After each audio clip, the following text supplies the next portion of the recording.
Kan? Ni kalau aku mati, kalau aku tak ada lah makan nasi lemak kari pak, buah-buah langsat apa semua duku ni semua, itu bukan rezeki aku. Tapi yang aku dah jariah pagi tu, yang tu yang Allah akan ambil sebab aku dah berkeluar balik. Itulah amalan apa tu pun, ibadah yang Allah akan catat masuk dalam tu. Aku tak ada makan, ya Allah tak catat pun.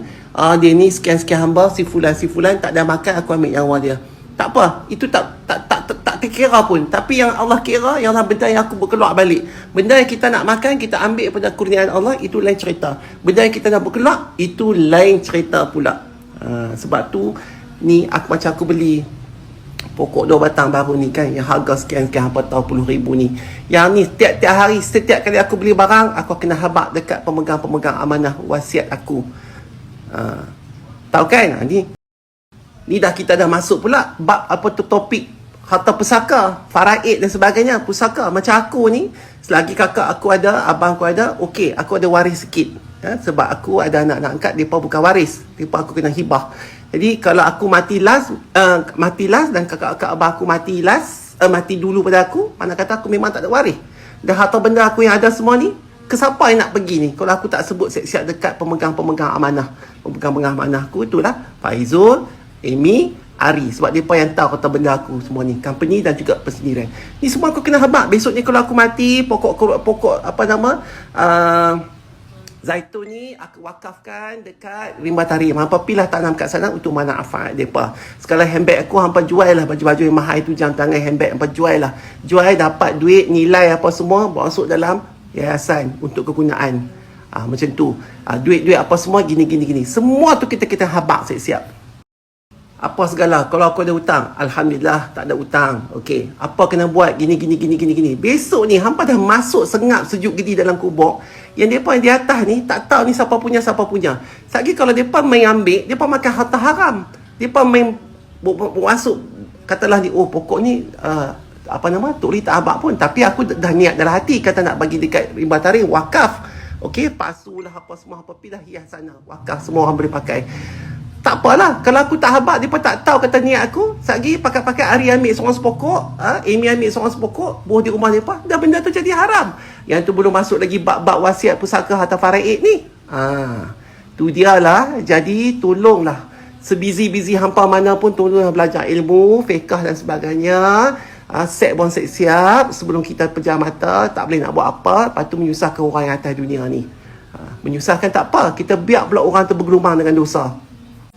Sebab tu aku kalau nak pergi berjalan, aku akan tengok siapa aku punya entourage ni. Kalau antara dalam entourage tu ada semua pemegang-pemegang amanah dan wakil-wakil yang patut menerima hak-hak mereka, maka aku akan bagi tahu kat orang ni kunci sekian-sekian kat mana, surat sini sekian-sekian kat mana, siapa yang nak telefon, Sulaiman Akhlakan ke apa ke, apa betul semua tu.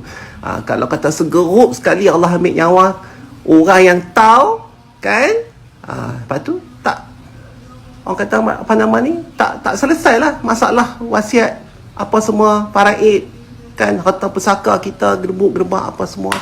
Macam itulah ceritanya, ya Allah ya Tuhanku. Kalau hampa tahu lah semua ni kan, bukan hampa tahu, kalau kita sepatutnya tahu benda-benda ni, buat kita rasa macam tiap-tiap hari tu macam nak selesai, buanglah benda-benda yang duduk tergantung, benda-benda yang tak selesai. Banyak cerita dia, cik.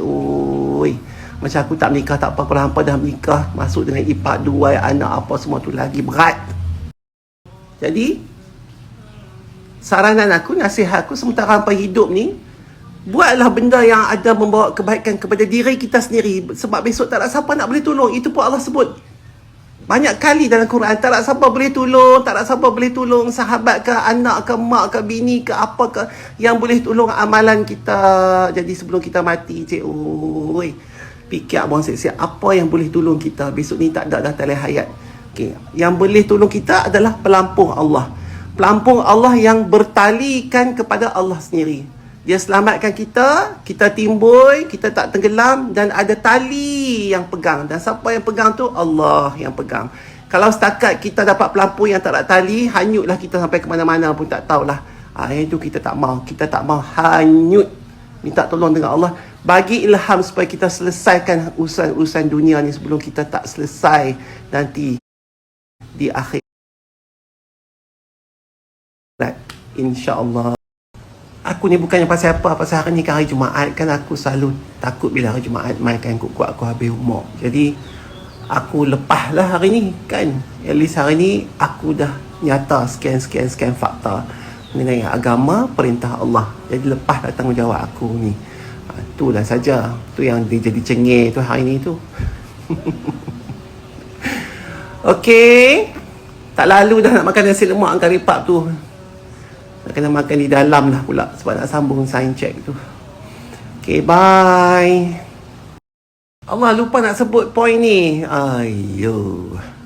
Allahumma salli ala Sayyidina Muhammad. Tak, pasal hari tu ada aku tengok video Ustaz Azhar Idrus tu. Pasal ada pertanyaan, dia kata, Ustaz, bini saya ada 100 lebih tudung. Lai tudung. Dia kata, kalau bini saya mati, bolehkah saya nak sedekah tudung-tudung tu dekat siapa-siapa? Tu Ustaz jawab tak boleh, sebab itu harta bini hang dan dia masuk dalam kategori harta pusaka. So kena faraid kan. Jadi kalau bini tu, laki yang tanya, kalau bini tu tak habaq apa-apa kat laki kan, mana kata besok ni ikut siapa-siapa makcik dia mai ke apa kan, kalau hampa ada anak perempuan kan, anak-anak ke apa kan, terpulang tudung tu hampa nak nilai, lepas tu bahagi ikut faraid kan, nak bagi sama rata kan, tapi tetap kena nyata setiap harta yang hampa ada tu ke mana perginya. Sebabnya Allah kata benda yang ada kat kita tu maksudnya itu miliknya harta kita sementara lah kan, tapi bila kita dah tak ada atas dunia ni, milik itu, pemilikan itu berpatah balik kepada Allah. Mana katalah macam pokok ni, kalau aku tak nyata sekian-sekian nak kena buat apa pokok ni bila aku dah tak ada, dia main pakai ambil lah hang seorang sikit, Umar ambil. Umar ngali tu bukan waris aku, jadi dia tak boleh sebarangan ambil harta aku kan, sebab benda tu adalah pusaka. Jadi dia boleh ambil hibah saja. Jadi kalau benda-benda yang aku tak nyatakan, tak masuk dalam tu, setiap satu benda tu orang luar ataupun orang yang tak patut menerimanya main ambil je, haram, jadi dia berdosa sebab itu adalah harta Allah. Itu yang sistem faraid tu dibuatkan, dan orang lelaki yang terima tanggungjawab baik kepada pemegang amanah tu, tinggi dia punya tanggungjawab tu, bukan buat main-main ya. Bukan hampa boleh ambil saja persen tu untuk sebagai pemegang amanah. Mana hampa kena buat kerja, kena bagi satu keputusan yang tepat. Bagi keputusan tepat satu, lepas tu hampa kena guna akal yang waras untuk menimbang perkara itu kepada mereka yang hak.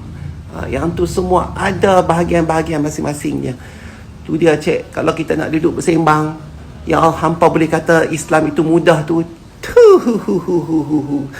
mudah kalau hampa ikut hukum hakam. Tapi kalau hampa tak ikut hukum hakam, dia bukan satu benda yang mudah. Macam mana kita nak buat benda tu mudah? Kita kena belajar ilmu lah. Lepas tu kita kena jalankan hukum hakam tu dengan sebagai perintah Allah, baru dia jadi mudah. Kalau tak buat benda-benda yang Allah suruh dengan juga mengikut sunnah-sunnah, tak mudah lah cik oi. Tak mudah di mana? Yang di atas pun serabut, yang dalam tanah pun nanti akan serabut, sampailah nanti bila dah habis perbincangan di padang mahsyar itu. Nak habaq bagi nyawa kita ni, kita tak tahu bila kan, esok lusa ke tahun depan ke apa ke, kita tak tahu.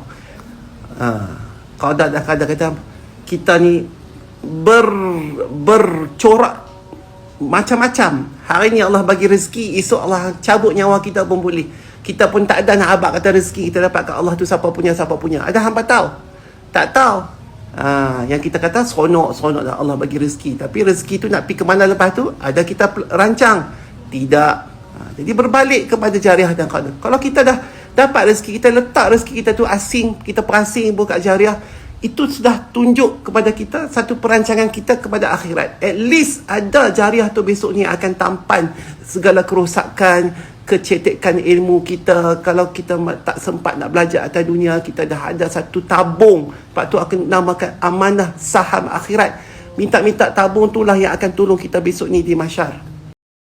Kita tak ada nak pergi Mekah, nak buat haji, nak buat umrah. Kita tak ada itu. Kita tak ada, Allah tak kadarkan rezeki yang cukup untuk kita ambil package tukar ataupun pergi muasasah ke. Tapi kita ada hantar siap-siap dah orang pergi umrah di atas rezeki yang Allah kurniakan. Bukankah itu satu perancangan yang baik? Kan? Harap-harap macam itulah kita semua ni. Allah terimalah amalan kita. Mana kata hampa kena ada satu keadaan kesedaran di situ. Ni tak sedap. Apa hari ni lah aku makan telan semua, besok tak ada, minta doa ke Allah. Macam tu cerita dia. Tak boleh lah. Kita kena ada kesedaran. Faham ke tak? Satu tabung. Sebab tu aku keluar dah tabung tu. Lepas tu tabung tu kena jalan di atas jalan Allah, supaya orang yang dapat pergi sana tu dia bersambung-sambung dengan kita punya amalan yang kita bagi kat dia tu. So kita bagi jalan untuk dia buat amalan, cari ilmu, pergi Mekah, pergi umrah. Masa tu bila di mahsyar, bila kita buka buku-buku amalan kita, baru kita kata, ya Allah, patutlah sekian-sekian hari tu Allah gerakkan hati aku untuk berjariah, untuk aku mendapat pahala daripada situ. Sebab tu kita nak buat baik pun kita kena minta tolong Allah. Itu yang patut hampa doa. Bukan doa minta rezeki lah, minta tu anak masuk universiti lah, lepas dapat kerja lah, apalah apa semua. Tak. Minta Allah bantu kita untuk buat baik. Kita buat baik ni pun Allah yang bantu kita. Kalau Allah tak bantu, Allah pusing kalih pergi ke tepi, hampa buatlah apa-apa suka. Besok ni I'll see you in court. Macam tu. Nak buat baik, apa minta tolong Allah, jadikanlah aku orang yang baik, Muslim yang baik, yang sentiasa mendapat ilham daripada-Mu ya Allah untuk berbuat kebaikan, dan bagilah aku ilham supaya aku menjauhi segala maksiat. Itu yang kita patut minta, cik oi. Yang hampa pergi khususkan minta tu minta ni. Hampa ingat apa? Pandai sangat ke? Nak minta tu, nak minta ni, nak minta tu, nak minta ni. Sedangkan benda tu tak baik untuk hampa. Allah tahu, tapi hampa nak minta juga. Minta, dia bagilah. Dia bagilah. Katalah hampa minta anak tu dapat buat PhD lah, apa besok gaji besar boleh hantar aku pergi Mekah lah, apa semua minta. Hampa tak tahu besok tu hantar bila dapat gaji besar, mak pak dia sendiri pun dia tak pandang dah. Dia buat benda lain. Minta sangat. Kita tak tahu hujung dia tu macam mana, kan? Jadi yang kita kena minta, ya Allah Tuhanku, macam aku cakap tadi tu, supaya Allah sentiasa bimbing kita ke jalan yang benar. Itu dalam surah Al-Fatihah. Dan Allah akan jawab setiap kali kita baca tu. Jadi jangan kita baca Al-Fatihah, lepas tu kita buat benda lain. Tak faham ke maksud Al-Fatihah tu? Kan? Tak maulah, lapar dah. Memang hampa nak pergi dah. Tak makan lagi ni. Dah pindah masuk dalam rumah. Kan? Jadi ada 3 golongan ni yang Allah kata, yang kita dikategorikan orang yang akan berbuat kebaikan. Nombor 1, orang tu sendiri yang akan berbuat kebaikan. Maksudnya, katalah sebagai contoh, orang nak pergi umrah ataupun haji, dia pergi sendiri. Okey, dia kategori level nombor 1, orang yang berbuat kebaikan itu, jihad dia. Okey. Nombor 2, kita bantu dia. Kita dengar kata jiran kita nak pi, ataupun ada orang tak boleh nak pi pasal duit tak cukup, kita bantu dia untuk dia pergi. Itu kategori nombor 2, dapat pahala juga. Tak boleh juga, tak ada duit nak hantar juga, ataupun nak pi sendiri tak boleh, nak tolong hantar orang tak boleh. Lah kategori nombor 3 apa dia? Kita jangan cerca dan kacau dia untuk membuat kebaikan. Kalau kita tak boleh pi sendiri, kita bantu dia. Kalau kita tak boleh bantu dia, kita jangan duk kacau dan kita jangan tahan dia untuk berbuat kebaikan tersebut. Dah lah, hang tak pi, tak buat, tak teringat nak pi umrah, tak teringat nak pi haji. Berdua hang tak ada duit kan, tapi hang bantu dia dari segi apa semua. Duit ke, tenaga ke, support ke, apa ke. Dah tak boleh, hang jangan pun nak pi kata dia hang nak buat apalah pi Mekah tu kan. Ataupun hang curi duit dia supaya dia tak boleh pi ke. Ataupun hang marah dia pasal dia nak pi ke. Benda-benda tu semua tak boleh. Dan kalau kita nak capai level mana yang kita nak tu, ada saja Allah bagi kemudahan dalam tu. Kalau kita tak boleh pi, kita boleh setakat bantu. Kalau kita tak boleh bantu, tutup mulut hang, jangan duk buat fitnah, jangan duk marah, jangan duk peleceh dia, jangan, diam sahaja. Itu pun dikira juga sebagai salah satu cawangan untuk kita pergi ke arah kebaikan. Sampai macam tu agama ajak. Ada agama lain ajak sampai macam tu. Marah kat orang. Apa? Tak, aku ni marah kat orang. Tak berjariah tapi dia sendiri mabel sana sini. Tapi aku jariah. Okay lah, bye.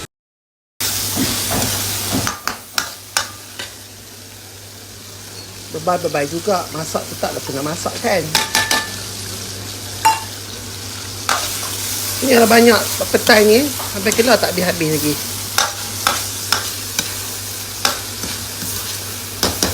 Masaklah. Pasal hari ni HF menggalas satu tanggungjawab yang berat. Jadi kita belanja dia. Makan ayam goreng. Apa? Ayam masak cabai hijau buah petai. Dan juga ikan pari bakar. Kena ayam tu bomel aku nak corak tu. Cuhang rasa okey dah kak? Aku rasa okey. Jadi kita ni, aku ni nak bagi support lebih-lebih pun, aku ni dah pencen. Boleh bagi pendapat je lah, kan? Jadi boleh bagi pendapat dan juga makanan kepada dia. Tanyalah dia mau tak kita hantar pergi kopi kalau mau. Hantar pergi kopi. Dan kan nak bakar ikan pari tu. Dan Nak buat air asam. Weh, aku tak makan nasi lagi. Makan ubat kurus tu okey selera. Tak aku percaya punya kurang selera tu. Kalau dah macam ni lauk dia. Aku habis ke? Kan nak tu. Tuang nasi masuk dalam ground. Sedap lah. Jadi nasi goreng petai. Buat lah.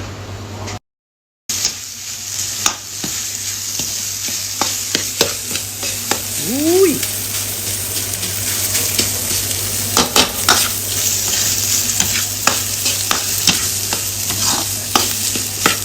Ni sedap daripada aku berbelacan tadi. Kau rasa? Apa lagi? Nasi pula semalam punya. Lagi dah sedap.